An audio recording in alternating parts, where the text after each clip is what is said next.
হরুলুটকারী, টাকা পাচারকারী, মহাদুর্নীতিবাজরা সাফ সূত্র হয়ে যায়।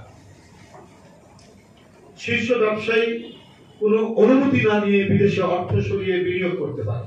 নিয়ম নীতি না মেনে ক্ষমতা ঘনিষ্ঠ কাছে হাজার হাজার কোটি টাকা ঋণ দেওয়া হয়েছে, ঘনিষ্ঠদের কাছে হাজার হাজার কোটি টাকা ঋণ দেওয়া হয়েছে। ফলে ব্যাংকিং খাতে চরম অব্যবস্থাপনা। ঋণ খেলাপির পরিমাণ এতটাই বেড়েছে যে দেশের আর্থিক খাত এখন শূন্যের মধ্যে ঝুলছে। যে কোনো সময় এক ভয়ঙ্কর ক্র্যাশ ল্যান্ডিং হতে পারে। আর তাই মিথ্যা আর বিভ্রান্তি আওয়ামী নেতাদের সারাক্ষণের নিত্য সঙ্গী।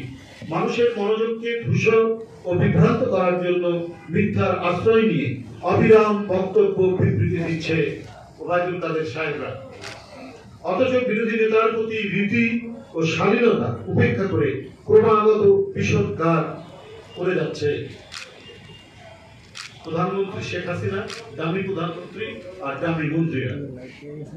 বিরোধী দলের কথা বলা, স্বাধীন মত প্রকাশ করা যেন আওয়ামী লীগের নীতি বিরুদ্ধ।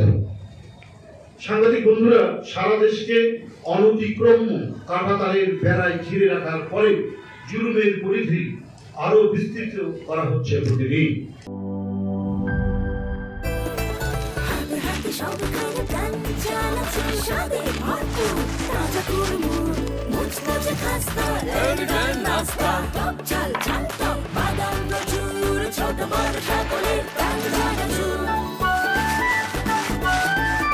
স্বাদে ভরপুর প্রাণ চানাচুর।